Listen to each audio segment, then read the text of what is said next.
64, pure più. 15 famiglie ci stanno. La neve ne faceva tanta. Gli uomini sembrano che dovevano spalare la neve.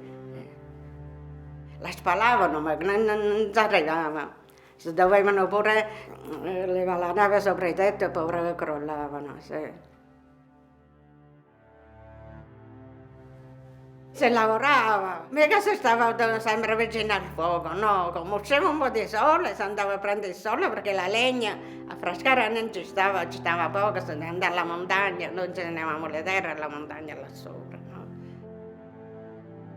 E poi mamma questa andavano a prendere l'acqua alla fonte e io volevo sempre andare con loro a prendere l'acqua. Allora mi hanno comprato una conchetta piccolina e io invece di mettermela così alla testa me la sono messa sotto da sopra, è entrata alla testa e poi non riuscivo. E dopo non sapevano come dovevano fare, perché era di rame e non si tagliava, no? Diciamo, facciamo con le pinze, questa si rovina. Non sapevano come devo fare e dopo mi hanno messo sotto da sopra, tanto è riuscita la testa, mi stava a morire. Si sono messo solo paura e basta. Che facevo? Ero terribile io quando ero piccola.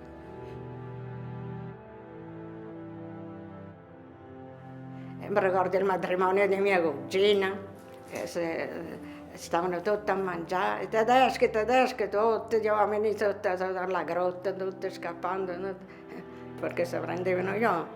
E la Frascara non ci stava la strada questa adesso, sapevano passare lunghi i prati e venivano sopra, solo si vedevano quando venivano con le camionette sopra, no? Ci stava una casa di Gianni, ci stava una cucina tanto grande appena arrivato, no?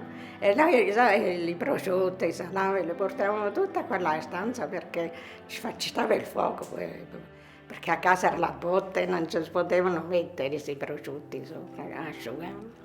Allora io ho visto questi soldati e a Dio gli ho detto, Maria, leva questi prosciutti miei che sono più grandi, perché se questo prendere questi tuoi che sono piccoli non gli fa niente. Poi quando arrivavano questi soldati prendevano i prosciutti, li tagliavano, facevano come gli pare, non potevo dire niente perché che dici? E a me mi mettevano sopra le gambe e mi facevano cantare con loro Lili Marley, questo me lo ricordo benissimo. E mi davano certe biscotti come quadrate erano, le gallette le chiamavano, no? E le mu davano. Mi ricordo sempre quelle caramelle e mu.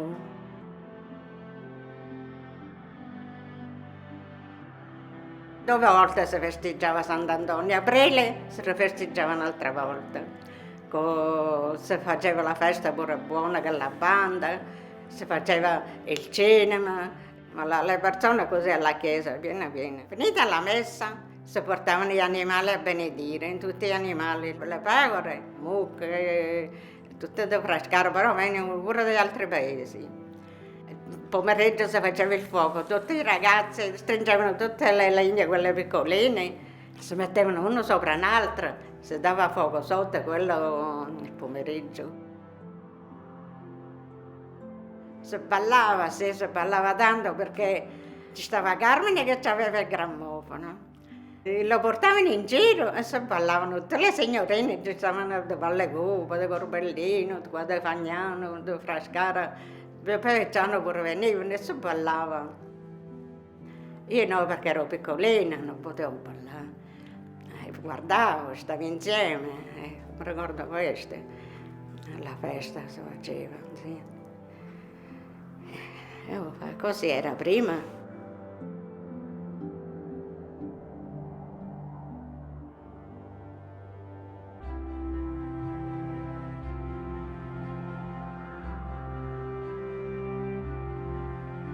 Eravamo 7 fratelli, ne aveva fatto 12 la mamma. Le case erano tutte piene di bambini, un'amante, era un'amante. Da bambini aiutavano in mostrano il divertimento, ma loro il divertimento. La radio non esisteva quando mi parli.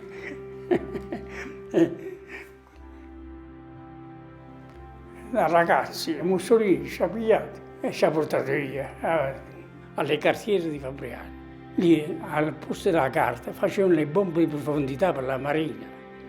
Lì, da lì sono scappati. Stavano i tedeschi là, così. Gattoni, gattoni, mi sono strascinato 7-8 appresso là, scappati. E mi sono andato alla montagna, alla macchia, alle pagliarre.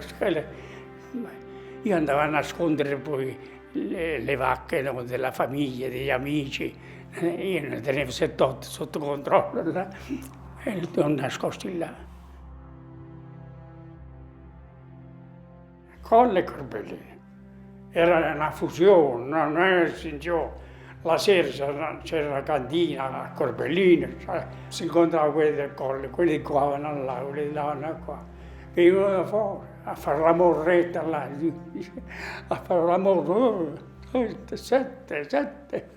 Da Stif, da Villa Sant'Angelo, veniva a fare l'amore perché ci stavano i morritori rinomati, capite? E non veniva a fare così, già avendo saputo quello che è. Erano giochi belli quelli, Ah, una festa bellissima, San Sebastiano. Si faceva il 20 di gennaio, neve o non neve, le case erano piene di profumi, di arrosti, era un fenomeno. Partiva una bella processione dal convento, faceva il giro del collo, con i stendardi, arrivava fino a Valle Cupa e ritornava al convento. Ma uno spettacolo! Un'altra festa bella, quando si trebbiava in grano. C'era la mezzadria, no? C'erano le famiglie che venivano dalla penna, Ecco, la gente ci stava per davvero, mica a chiacchiere. Caravano, per portare. Poi lì era l'aia, si portava il grano là, si doveva fare la guardia alle oppie per mettere fuoco, allora ritorno alla notte, là, tutto intorno all'oppia, attenzione, quale. Poi si trebbiava, la trebbia, la festa, il mese di maggio finivano le scorte dei granai, quelle poche famiglie che tenevano ancora qualcosa, erano anche degli altri. Vedevi l'amicizia, no? Per esempio, le donne là, partivano con la salvietta piegata, andavano da mia madre e diceva, Angela, un po' di farina, vieni. Poi, se rimaneva senza, era lo stesso. Però ci stava quell'amore vero, senza scopi. E si faceva lo scambio, capite? È una bellezza. Ricordatevelo questo è importante. E ci mancava tutto. Adesso non manca niente e tutti scontenti. Non mi piace sta faccenda. Non era da lamentarsi. Io non mi sono mai lamentato. No, non era da lamentarsi. Con i tempi della miseria c'era una gioia che oggi non era oggi. Era diverso. Ma per me era bella. Sì.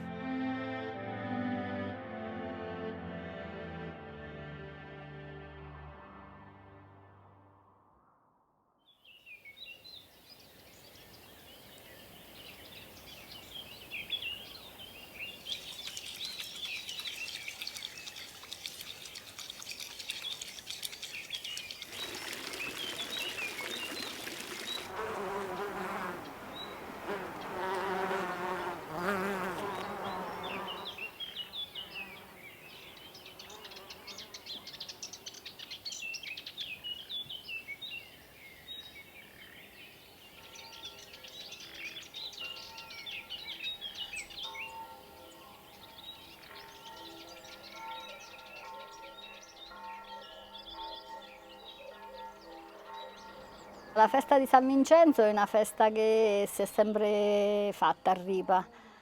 Casa mia si trova ancora adesso proprio di fronte al forno. Per i biscotti ci si organizzava i giorni precedenti, c'era sempre un mia vai di persone, si iniziava dalla mattina presto, chi veniva da Caporipa, chi da Piediripa, tutte indaffarate con queste tavole che portavano sulla testa col pane. Poi le donne del paese facevano questi biscotti, si cuocevano al forno comunale, che adesso questo forno non esiste più. Poi una cosa che mi ricordo benissimo, le teglie, la maggior parte prendevano le pubblicità dei gelati, quelli cartelloni che mettevano davanti al negozio, e con quelli si cuocevano i biscotti. E era tutto un via vai di gente, di contentezza, di stare insieme, di socializzare, insomma, quello che adesso non c'è.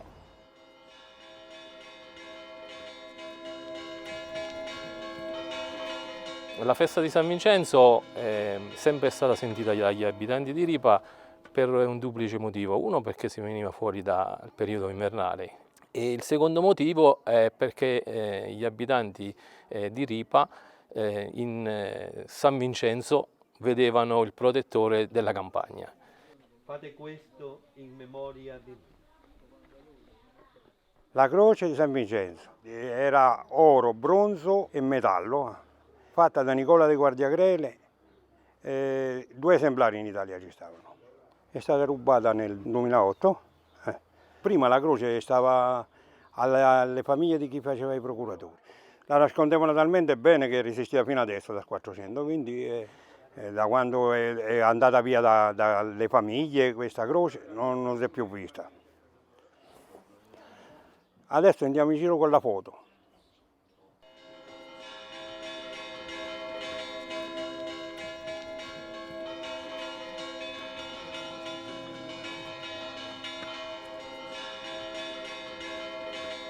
La processione dalla chiesa madre va verso la parte alta del paese, fa una prima sosta in una croce e lì avveniva la prima benedizione di tutta la campagna. Insomma. San Vincenzo è il protettore dei vigneti e quando è che si andava in processione là sopra si cercava sempre di girarlo verso dove stavano i vigneti per fare la benedizione. Ricordo di quando ero bambino, allora era diversa la cosa perché gli abitanti erano tanti, la gente più anziana, quando si faceva la benedizione, i canti erano in latino.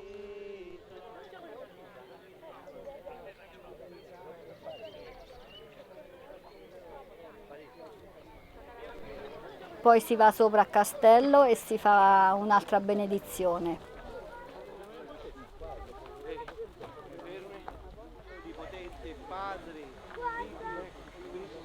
In tempi antichi a chi portava la statua offrivano biscotti e vino soprattutto, e questo era solo per chi portava la statua. Poi negli anni invece è stato esteso per tutti. Una festa bella, molto sentita, forse la più bella di tutto l'anno.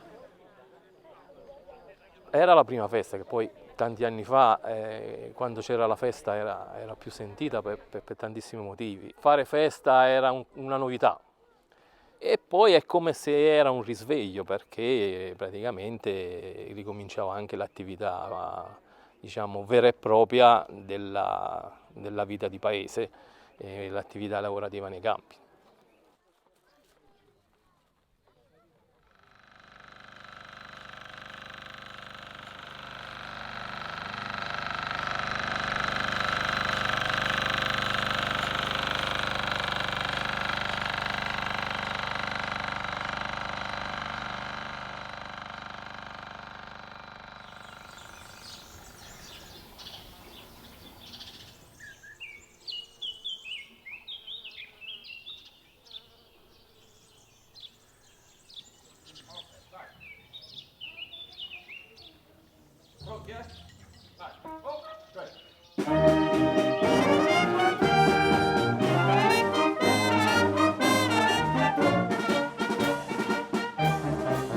La festa di San Massimo è stata sempre molto sentita in questo paese.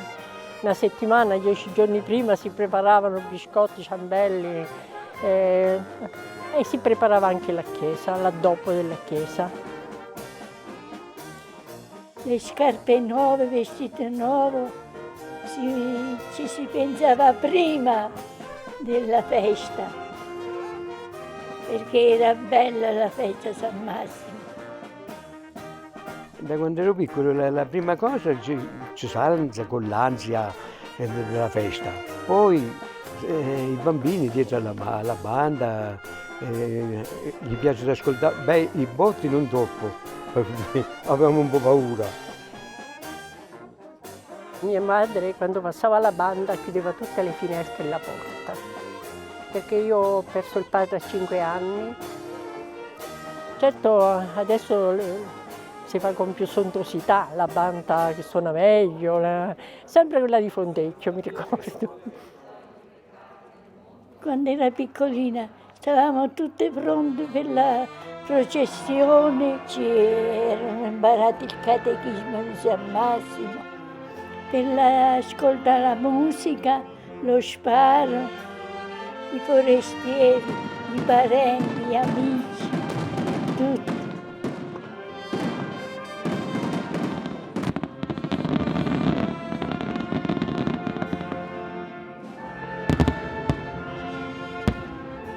Ed era una festa di tutti. Chi passava era invitato a pranzo, il postino, se non era di domenica, il medico. Era mamma che invitava tutti a pranzo perché era molto ospitale. Si stava a tavola insieme, ognuno magari raccontava qualcosa, magari un parente che non ti vedeva da tanto tempo. E tanti bei pranzi, il brodo bollito, ragù, pezzinocci alla forno.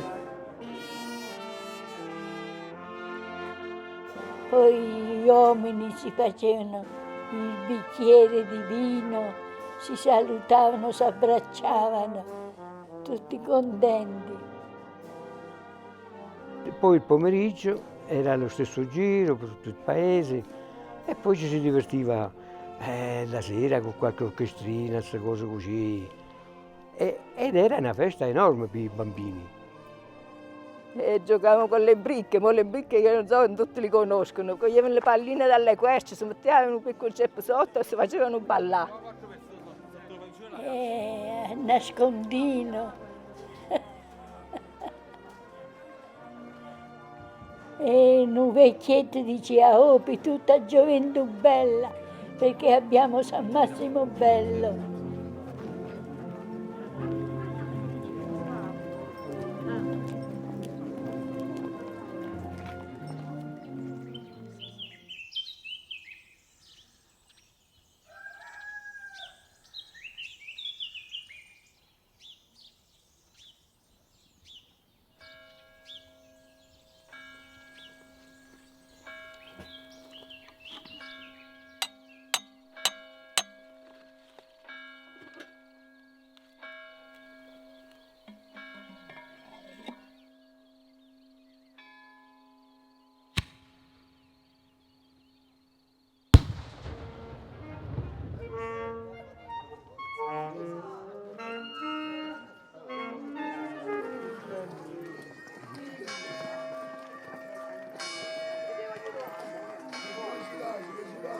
La mattina della festa era una sveglia mattutina anticipata perché aspettavamo sempre la banda che passasse per le strade del paese e noi con molta contentezza andavamo appresso a loro e giravamo le strade del paese.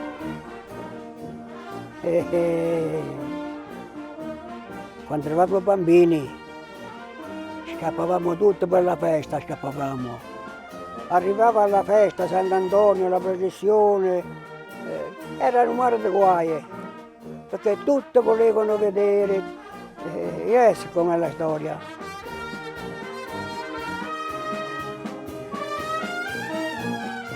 Ogni paese aveva la propria abitudine di offrire, di offrirci da mangiare, da bere, la colazione, essere contenti alla banda portava l'allegria in tutte le famiglie, casa per casa, compresa la mia che forse era una delle prime.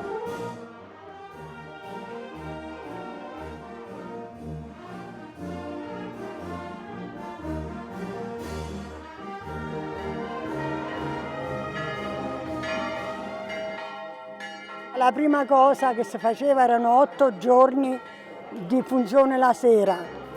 La sera prima della festa si andava a Sant'Antonio, c'erano i vespri e poi c'era tutti quanti la benedizione. Poi si faceva la processione, come si è fatto adesso. Ci stavano sempre 3 preti che facevano l'omelia, ma come si deve. E poi si mangiava, si andavano a cogliere le ciliegie la mattina, c'era lo sparo. C'era l'orchestra la sera, si facevano tutte cose belle.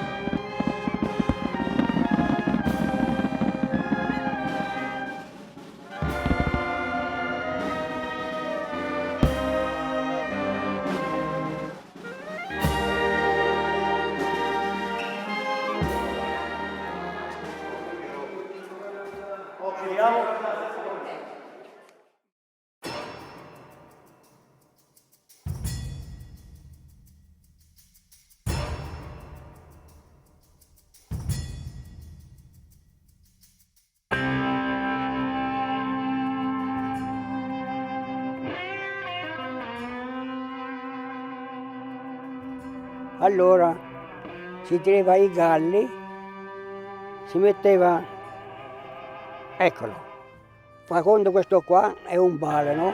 E qua si metteva un fiasco sopra. Da lì sotto si faceva il conto, però si doveva pagare, si faceva il conto, a che usciva il conto, tirava a tuo fiasco. Si rompeva, si beveva il gallo.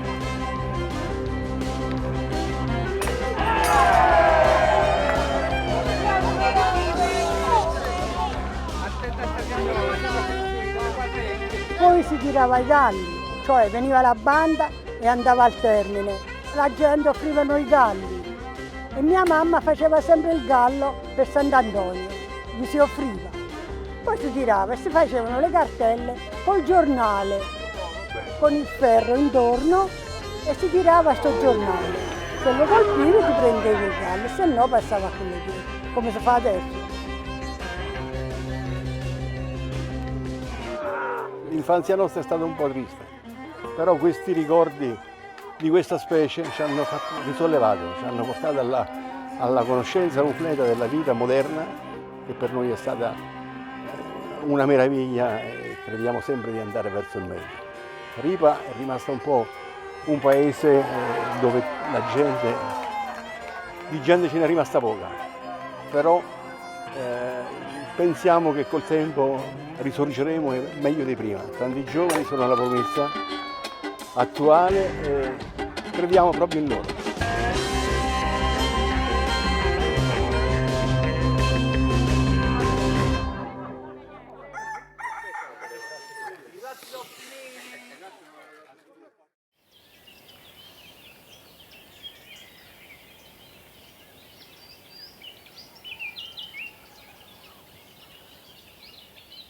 Mi ricordo da bambino che l'impazienza di aspettare il fuoco di San Giovanni è una tradizione che si perde nella notte dei tempi e vuole significare l'ingresso del solstizio d'estate, dove la gente inizia il raccolto e dimentica le streghe invernali del freddo. E da bambino ricordo che il fuoco che si faceva in piazza, i paesani, diciamo, i pediccianesi, portavano le fascine per far vedere che la partecipazione di tutte le famiglie a questa tradizione.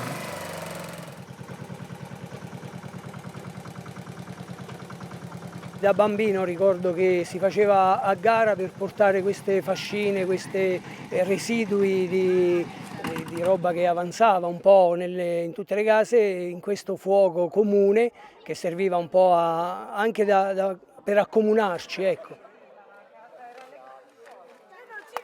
allora c'era molta più gente a Pedicciano, quindi era popolato il paese.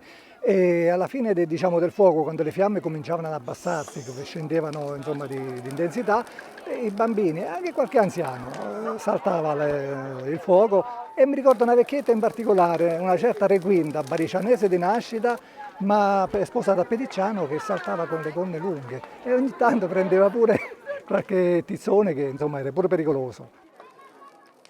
Sempre qualche personaggio del paese che saltava il fuoco ed era come esorcizzare le cose brutte, ecco, allontanare i malefici e quindi augurare la buona stagione. E comunque era una tradizione di tutti i paesi di Fagnano, addirittura si facevano delle gare a chi faceva il falò più grande, più luminoso, diciamo. Ecco, su 10 frazioni erano 10 falò. E questo è quello che mi ricordo, insomma, la mia tradizione.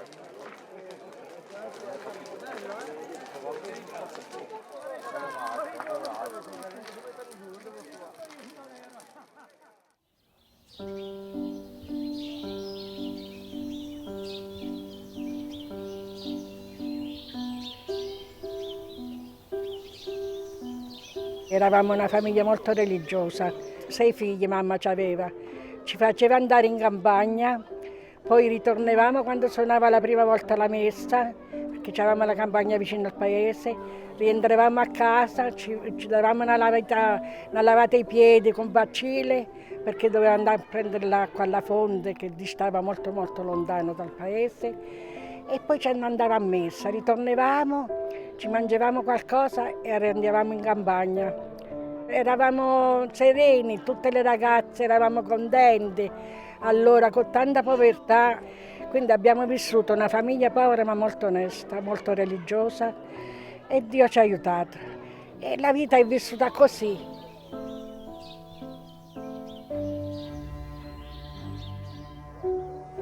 Poi la festa tanto bella a San Pietro e Paolo.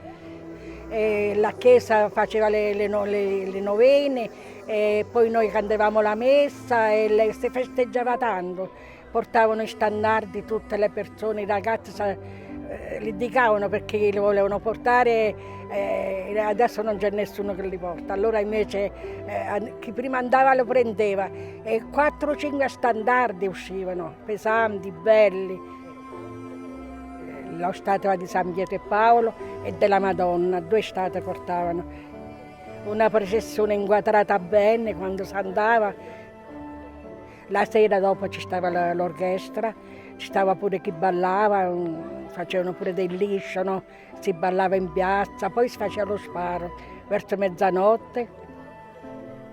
E tutto questo, insomma, bello, molto sentito, almeno per me, io me lo ricordo bello. Però Castello non si tocca.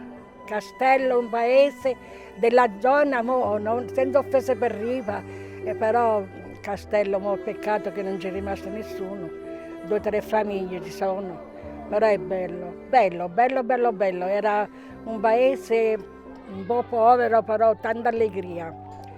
Era sereno, eravamo serene le persone.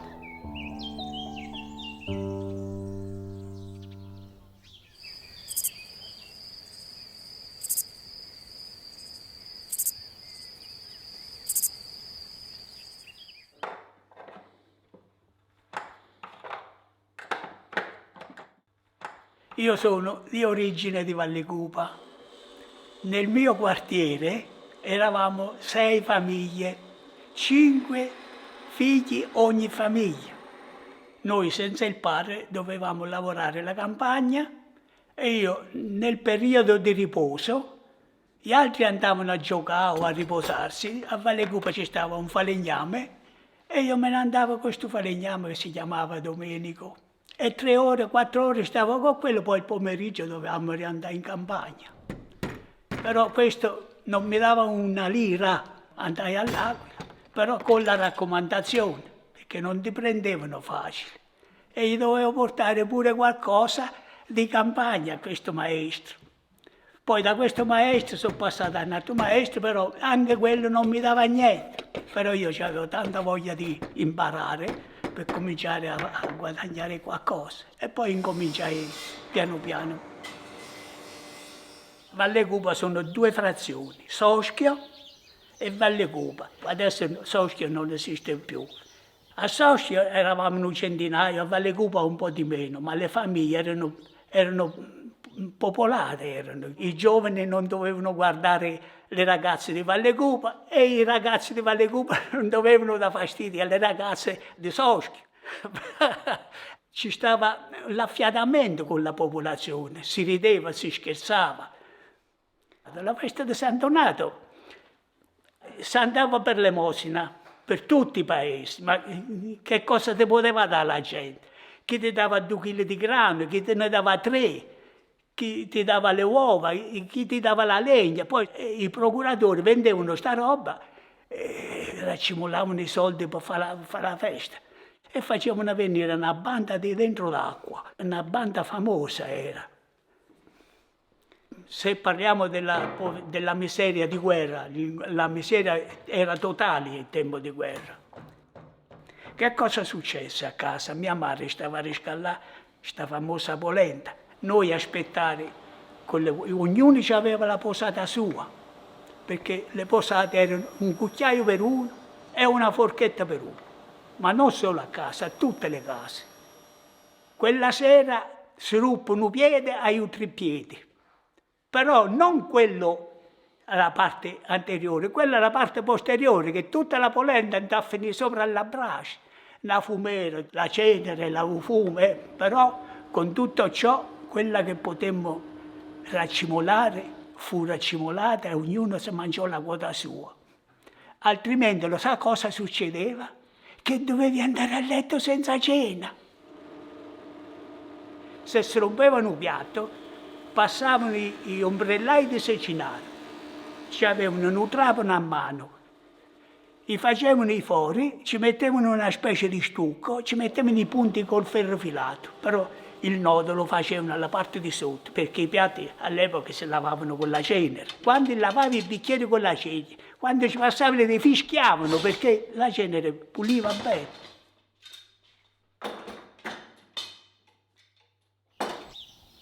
Ci stava una famiglia che aveva 5 figli o 6, mo di preciso non mi ricordo. Il padre e la madre dovevano andare a lavorare alla campagna. Che cosa succedeva? Che la figlia o il figlio maggiore doveva dare a bade ai piccoli. Questi genitori avevano il pavimento con i famosi mattoni, gli buttavano 2 o 3 manate di ceci. Quei ceci se ne andavano in mezzo alle fughe dei mattoni e quelli li dovevano ricacciare coi ceppi. Ma perché facevano così, a buttargli i ceci? Così perdevano tempo e stavano bei calmi. Un'altra famiglia, non diciamo ancora più terra, ma era tutto un livello. Avevano terminato il magro del prosciutto, era rimasto solo l'osso, però l'osso non veniva buttato. L'appendevano e si passava da famiglia in famiglia. Si metteva dentro all'acqua bollente quando si cuocevano gli spaghetti ammassati. E quella gli diceva, però non ce lo devi far stare più di 3 minuti. Perché se ce lo fai più di 3 minuti, che succede? Che io non lo posso passare all'altra famiglia perché si sgrassa troppo. Si doveva ricacciare, farla asciugare e riportarla alla proprietaria. All'ultima stosso di prosciutto era diventato, come ti devo dire, violetta. Ma più che violetta, si consumava pure l'osso del prosciutto. Il periodo di Natale, i generi alimentari facevano venire la ringa salata e ogni famiglia comprava una ringa. Però questa ringa non è che si mangiava, si appendeva uno spago con una fetta di pane a destra, una fetta di pane a sinistra, si stringeva la ringa in mezzo, il pane prendeva di quel sapore della ringa e quello durava per 1 mese e 2. La ringa stava sempre appesa. Cosa dice questo? Adesso sopra la tavola i miei cari nipoti, salsiccia, salame, prosciutto, formaggio di 3 qualità, frutta a volontà. Chi dice che non è buono a destra e chi dice che non è buono a sinistra. Io, ricordandomi queste cose, divento un po', come vogliamo dire, non una incazzatura, ma quasi, no? E vorrei, perlomeno per un mese, che ritornassero quei tempi per far capire ai miei nipoti, pure ai figli, che cosa era allora. Poi che cosa è successo? Che Valle Cupa di 150 persone, chi alla Svizzera, chi all'America, la popolazione ha cominciato a diminuire. Che cosa è arrivato? È arrivato il terremoto, Valle Cupa l'ha demolita e ci sono rimaste 7 persone alle casette, con la speranza che si ripopola, ma io non ci credo. Tutto là. E abbiamo parlato pure della miseria. Ma la ricchezza lasciamola perdere, perché la ricchezza non esiste più.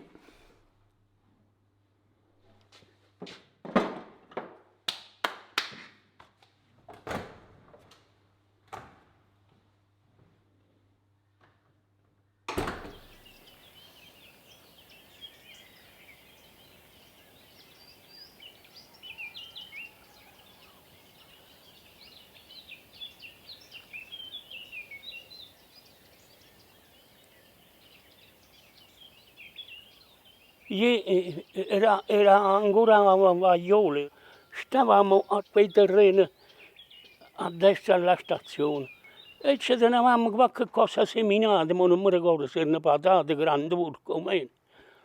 Arrivano apparecchi inglesi, buttavano bomba non se ne ha più nemmeno. Siamo messi a scappare.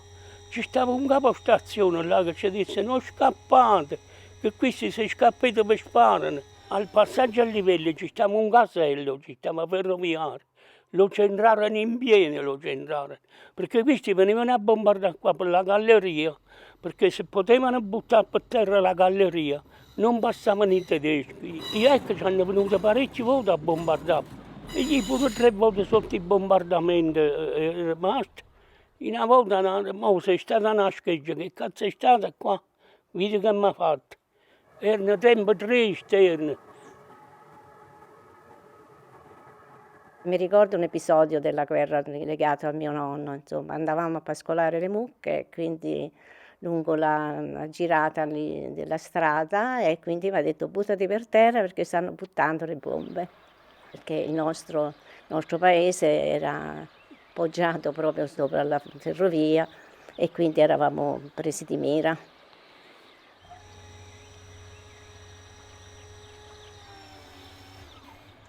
Per carità, ma io sono scappato dai tedeschi, scappavo per le montagne. C'avevamo la cantina che c'ho io, che erano piena di roba, ma di tutto il paese. Poi davanti alla porta c'era fatto il muro. Poi chissà che è gli a fare la spia a Pontecchio, c'era il comando tedesco. E hanno caricato tutto, quello che ci stava, vino, tutto quello che c'era. Hanno caricato tutto. I tedeschi, quando hanno fatto la ritirata pure loro, ci siamo rimessi un po' su a lavorare e tutto. Campana era pieno di animali, era pieno di pecore, di vacche, di somari. Bestie passavano dalla mattina alla sera e come adesso le macchine.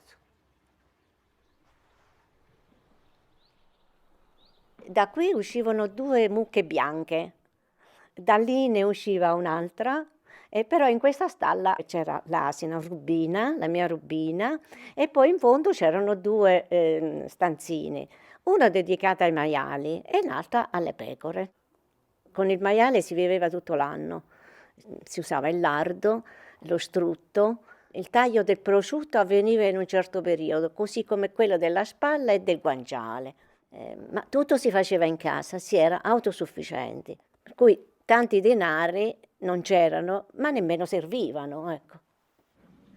Io ammazzavo i maiali a tutte campana e nessuno mi ha pagato mai e sono stato bene.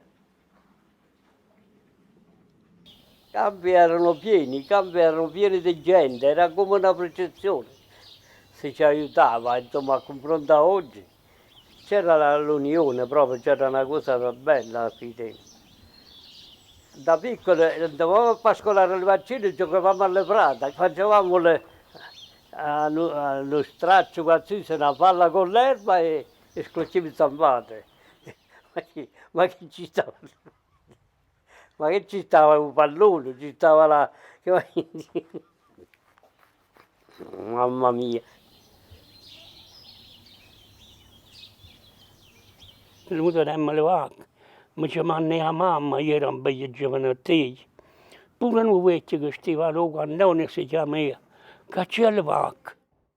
Mamma gli disse, Sando, ci posso mandare sto quadrello che te, perché te ne hai mai per i boschi, e che mondo. Sì, voglio venire.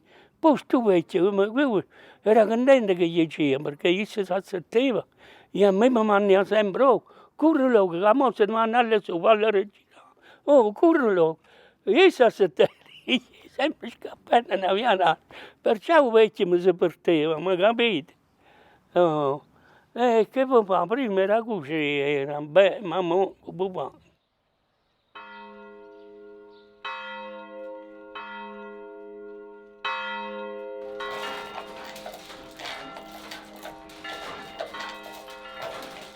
Le feste erano quelle che rompevano un po' la monotonia del paese, perché è logico che la vita era sempre la stessa, regolata dalle stagioni. Ok, vai. Le ragazze dovevamo, perché per la processione dovevamo riempire la croce.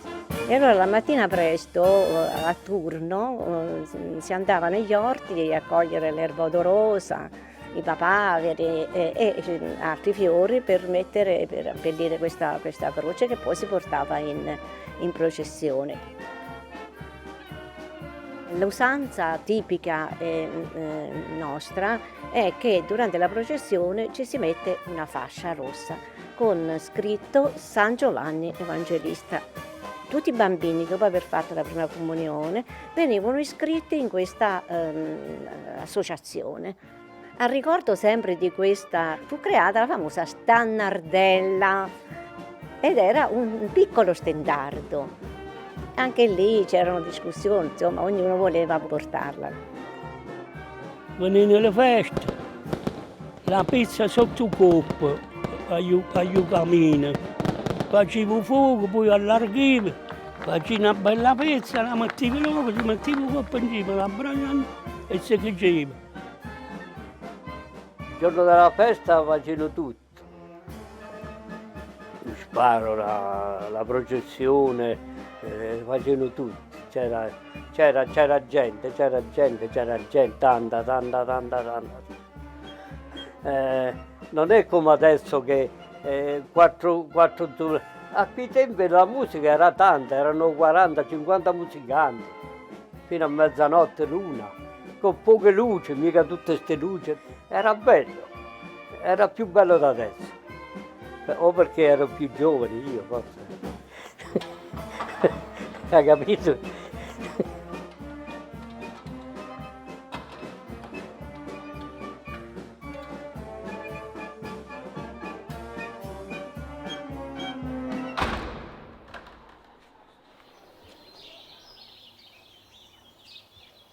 Qui a Campana, precisamente nella chiesa di San Giovanni Evangelista, è custodito uno strumento di pregevole valore, costruito da Damaso e Salvatore Fedri nel 1826. Questo strumento è stato voluto fortemente dalla popolazione del paese, che soppresse per 2 anni le feste dedicate al santo protettore e alla Madonna Addolorata, come è scritto in documento autografo, custodito dentro lo strumento, per poter pagare gli organari che costruirono questo strumento. Lo strumento era in condizioni, insuonabile, abbastanza difficili, però pur sempre originale, non è stato manomesso ed è stato restaurato dalla nostra ditta e ora siamo a 10 anni dal restauro lo strumento è ancora efficiente, tuttavia pur avendo avuto qualche dissesto causato dal sisma, comunque è ancora efficiente e in ottima forma.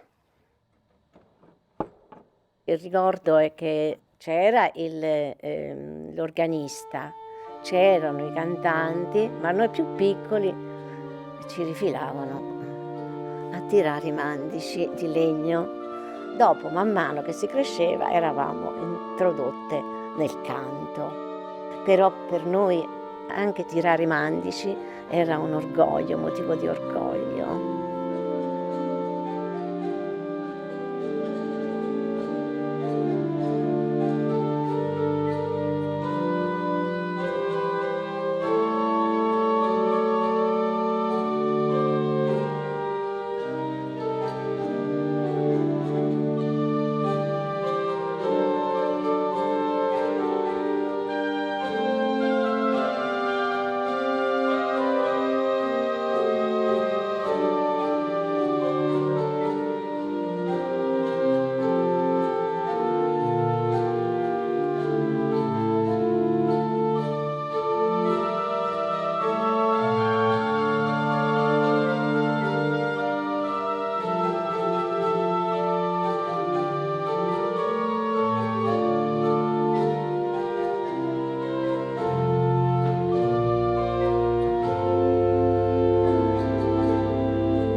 La mattina della festa andavamo sempre alla messa, eppure scalzo veniva la gente.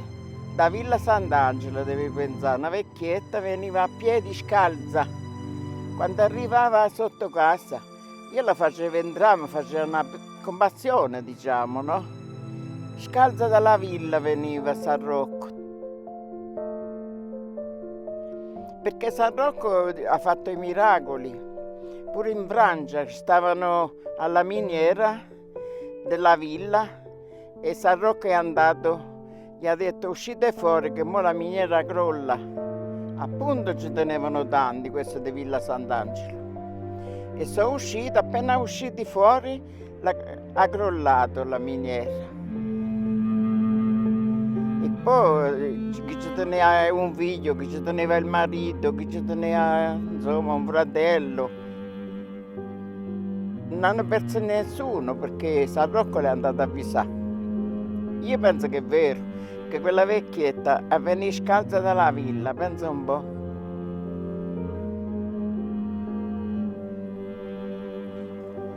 Da piccola mia mamma mi raccontava sempre che ha avuto un miracolo da San Rocco. Abitava a San Demetrio nei Vestini, si ferì con un ferro all'alluce del piede.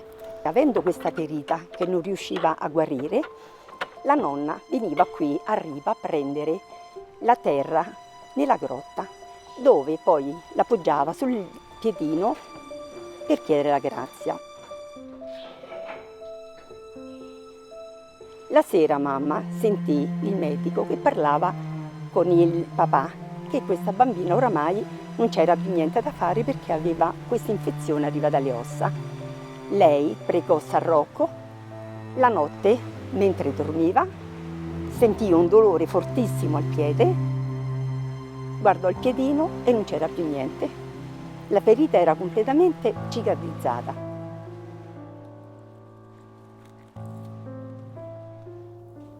Mamma, dopo che ha avuto il miracolo, è venuta a piedi, scalza, fino a Ripa a ringraziare il santo. Nell'unghia, dove c'era questa ferita, si è formato come un sasso, un pezzo di roccia. Penso che sia proprio la roccia dove c'era la chiesetta dove San Rocco veniva a pregare. E noi ogni anno veniamo qui nel ricordo di San Rocco, di questo miracolo, a onorare il santo.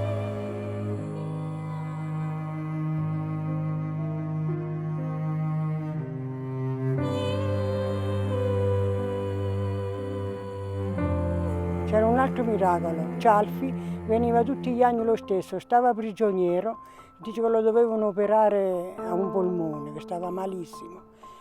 E la sera si è visto San Rocco a piedi a letto. E veniva pure lui tutti gli anni a San Rocco.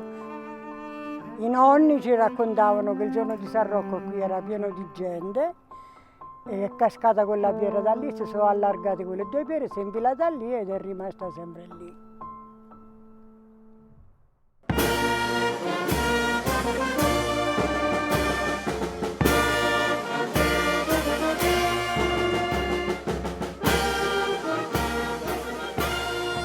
Svegli la mattina quando sei giovane, aspetti per la festa, perché non fai la festa tutti i giorni, perché sono 2 o 3 feste l'anno. E la gente, Ripa faceva 1750 abitanti al tempo, adesso 60 abitanti, quindi che ti puoi aspettare?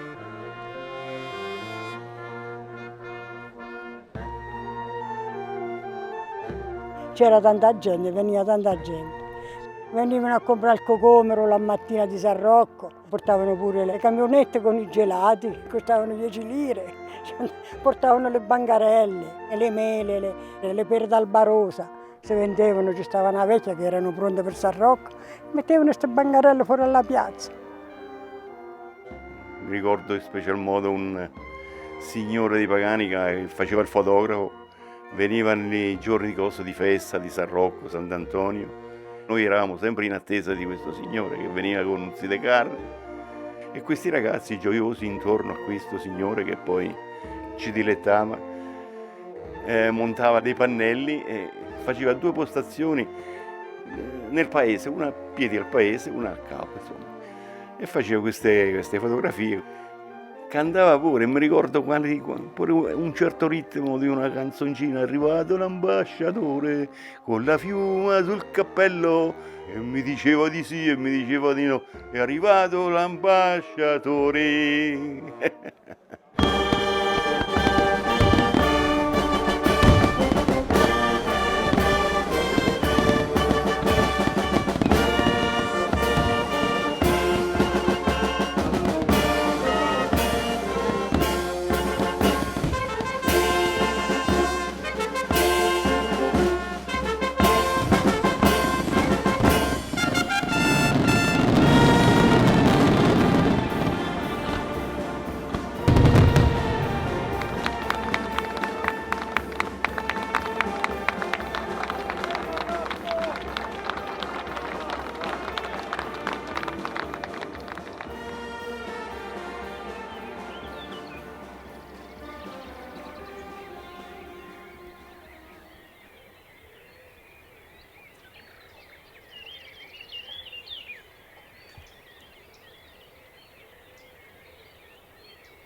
Questa festa era la festa delle donne e difatti le procuratrici, come così si diceva, erano sempre donne e nubili.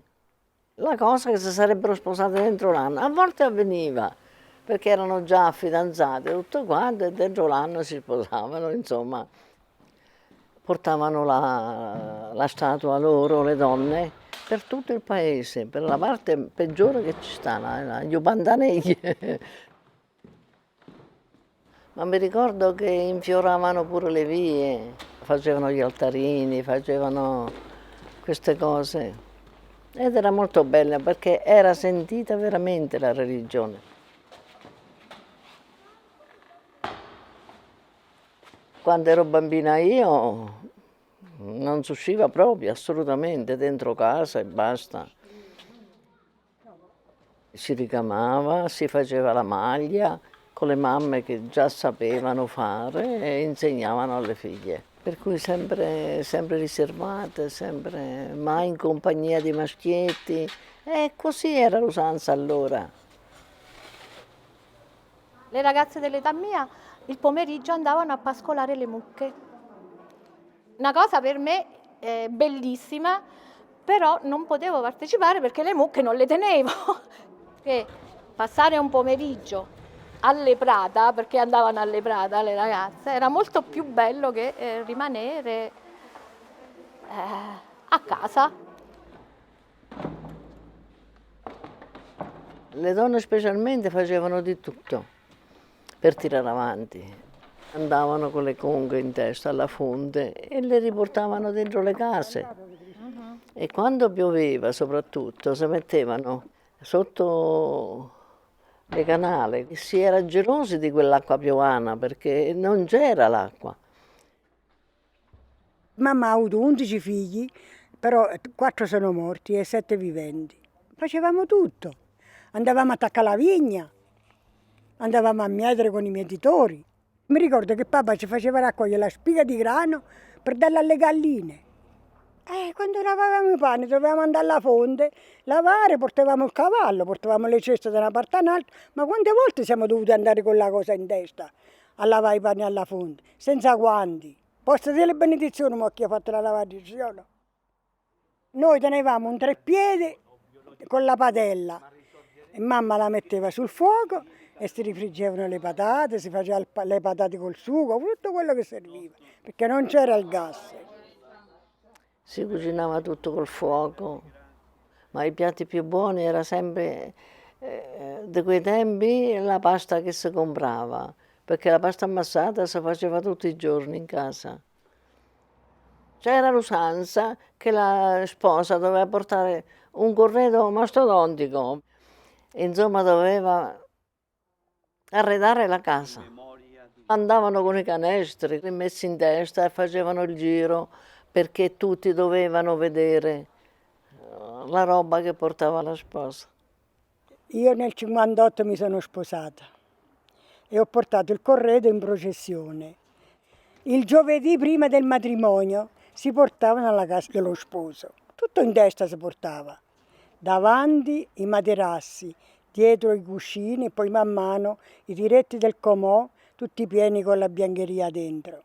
E lì c'era tutto quello che serviva, pure il corredo per lo sposo. Canottiere, mutande, calzini, tutto quello che serviva. Lo sposo non portava niente, gli dovevi portare tutto tu. La camera da letto si faceva a metà ciascuno. Però mio marito mi rimproverava sempre che non mi ero portato né la conca né lo scaldaletto. Dice, perché non lo si portate? Sempre questo mi diceva. La casa quando si sposava doveva essere pronta. Il letto lo preparava la suocera, metteva la lenzuola che poi la mattina dopo andava a togliere per vedere il segno della verginità, insomma. E allora così si usava, si era stupidi, ma purtroppo è così. Le notti delle nozze, beh, è una notte bella. Vabbè, io non ho fatto mostre, però ci sono arrivata vergine. Però erano curiosi, andavano a vedere. Era qualcosa di inimmaginabile oggi come oggi. È vero o non è vero? Io l'ho passata di tutti i colori. A Fagnano sono venuta nel 51. I mariti non esistevano. Apparivano dopo la nascita, se era maschio si faceva giorno a bere, a chiamare, a festeggiare. Se era femmina, per carità, un lutto in famiglia, non se ne parlava.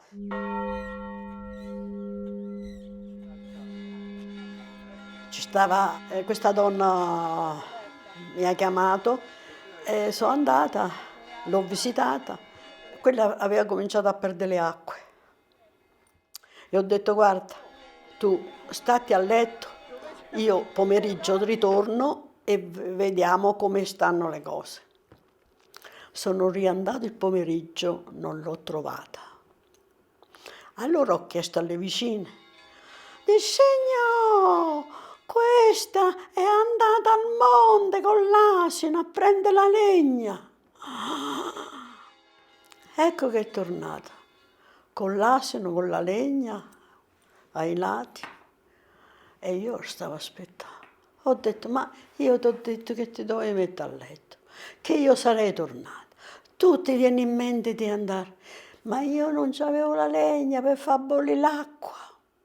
Questa è venuta, riscaricata le legna, tutto quanto, ha partorito il giorno appresso, cose dell'altro mondo. Ci stava questa donna che doveva partorire, aveva 3 figlie femmine, è nata sta bambina. Oddio, un lutto! Il marito non si è fatto vedere per niente. E tutte queste donnette vicino a me, un'altra femmina! Oh Dio, quella poveretta a letto, era sconsolata pure lei, poverella, ma che colpa ne poteva? Queste a predicare, Madonna, 3 figlie femmine, 3 cambiali. Dico: mannaggia la miseria. Mi ero stancata di sentire sta lamentela per la casa. Oh, dissi: la volete finire o non la volete finire? Ma che è successo che è nata la femmina? Non è cascato mica il mondo. Come parli bene tu, signora? Hai visto mai che una femmina ha inventato un treno? Hai visto mai? Io allora le rispose a queste: oggi, però il futuro, domani, non si può sapere, signor, che fanno le femmine. Oh, le femmine sono passate avanti agli uomini. Manco se me lo sentivo.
In questo paese non è mai mancata l'acqua.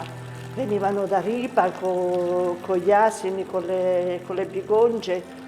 Per lavare è stato sempre molto comodo perché sono dei grossi bacini. Certo, dovevamo uscire con la conca e portarla in casa. Non so quanti viaggi si facevano al giorno, però questo era. Faceva il fuoco con la legna, il riscaldamento era a legna, il camino. Le porte e le finestre c'erano e non c'erano alle case, e quando faceva la neve addirittura entrava la neve dalle finestre. I ricordi belli erano di quando eravamo giovani, che ce n'eravamo abbastanza, aiutavamo a mietere, a fare i covoni maggiormente. Portavano la trebbia di notte e noi ragazzi, tutti contenti, andavamo a vedere sta trebbia che portavano all'aia. Due persone di Ruterno, Michele e Vittorio, un personaggio storico di questo paese. Partivano la mattina alle 4:30, alle 5, gli venivano a lavorare, facevano una giornata di lavoro a fare l'acquedotto sopra a San Pio di Fonteggio, a zappare la roccia e tutte quante. Quando rivenivano, si fermavano in campagna e quando dicevano ma io campo fagnane, e stavano fino alla sera che calero solo a metà. E la mattina ricominciavano la storia.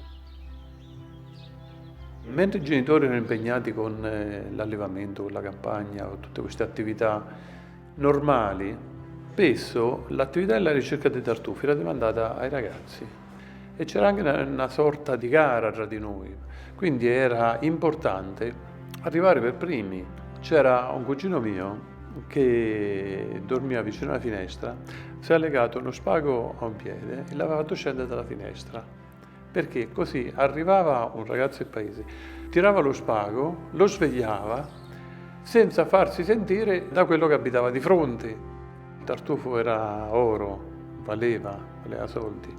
Questi soldi chiaramente andavano alla famiglia. I miei genitori hanno avuto sempre tanta campagna, quindi tanta campagna, tanti animali, quindi mamma aveva parecchio da fare e quindi ha preteso da me l'aiuto da quando ero piccola. E nel 1946 sono solo io di donna, sono nati in altri 3-4 uomini e quindi io non ho avuto la compagnia per giocare. L'inverno praticamente si passava chiusi dentro le case. 1966, una nevicata storica. Se sapeste quante tavole siamo immaginate per farci le slitte, per slittare qua, le piste che la pala ammucchia la neve e tutto arrivavamo fino sotto l'area di ripa. Voi immaginate poi a ripigliare queste slitte cariche d'acqua, di cose, e rivenire sopra e rivenire a ricominciare dalla mattina alla sera. Noi quelle facevamo. Le slitte si costruivano in diversi modi. Si vedevano 2 tavole, si mettevano in parallelo, si smussava l'angolo anteriore per permettere di sciare, poi si chiodavano delle tavole di traverso. Le slitte più evolute che abbiamo costruito è che la slitta grande era questa, poi collegata con un bullone a uno slittino più piccolo, snodato, quello era la guida e quella era la Ferrari all'epoca, perché su una slitta di quelle si metteva in 3, in 4 e si rompevano anche facilmente. Si trattava di giochi popolari semplici fatti con cose semplicissime. Qui abbiamo ripristinato la festa di San Carlo negli anni 80 forse e fu una cosa grossa perché addirittura facemmo venire il vescovo e intervenne un sacco di gente da tutte le frazioni vicino. Ci vedete qua, ci ritroviamo ogni anno tutti contenti di rivederci. Quindi da Ruterno almeno 60-70 persone, ma tutte quante se le siamo unite. Siamo abbandonati questi paesi dove siamo nati. Vedendo oggi, a dove stavamo ficcati, non lo sapevamo, perché sono tutte pagliare, tutte stalle, tutte cose, e quindi però ci stavamo. Però qualcosa ci è mancato nella vita. I sacrifici che si sono fatti in quegli anni e che noi siamo vissuti, che forse a noi a risentirci ci rivenne pure le lacrime agli occhi, perché in effetti i sacrifici che hanno fatto i genitori nostri sono stati enormi. Io, lui, questi qua, abbiamo tutto il cuore in questi paesi, ma solo il cuore, perché in effetti ci siamo trasferiti altrove, abbiamo cresciuto i figli altrove, in città, e quindi questi paesi stanno morendo, ma non solo il Termini, tutta quanta la vallata, e questa è una cosa triste.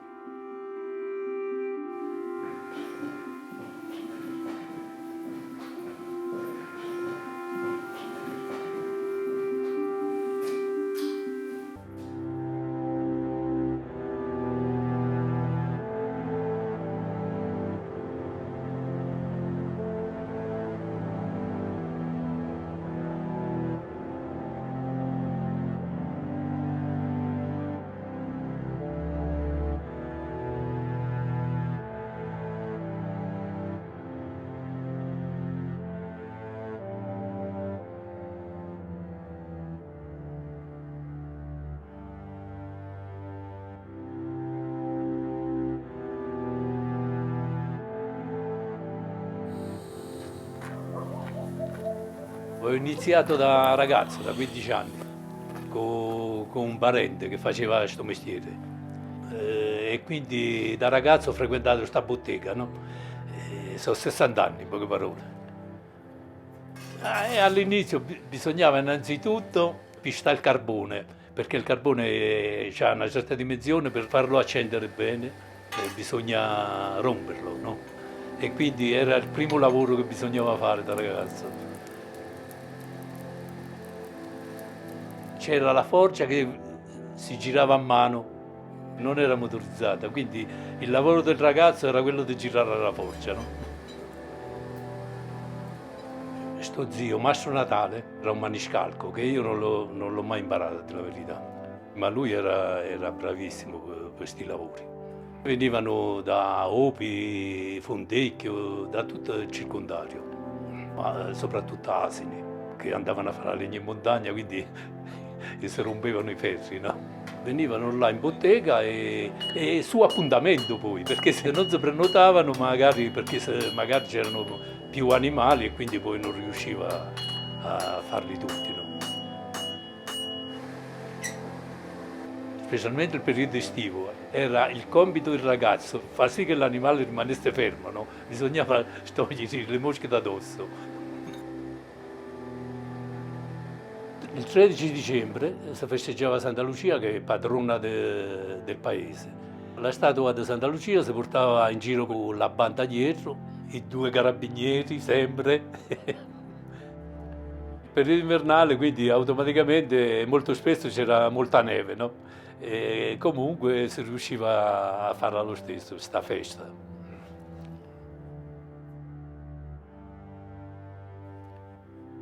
La fiera si faceva in piazza perché per fortuna abbiamo una bella piazza dove ci sta tanto spazio e venivano i famosi commercianti con le varie cianfrusaglie e in più c'era la fiera del bestiame. C'erano i famosi sensani, no? Quelli che mettevano d'accordo chi doveva comprare e chi doveva vendere e percepivano una percentuale, no? Alla fiera venivano anche questi ombrellai di Secinaro, no? E addirittura usavano un tipo di trapano con lo spacco incrociato, riuscivano a far girare una punta per fare i forellini, no? Facevano delle ciappe e aggiustavano tegami e roba varia, che era un divertimento pure guardarli, diciamo. Addirittura c'era pure lo scambio. Portavano castagne dalle zone di Marruge e magari lo scambiavano con i ceci oppure con le lenticchie, perché allora qua si produceva lenticchie, ceci. La frazione di Pedicciano faceva circa 300 abitanti, no? Il paese era popolato, adesso c'è 40 persone. Diciamo o perché per la gioventù, ma erano altri tempi e si viveva forse pure meglio.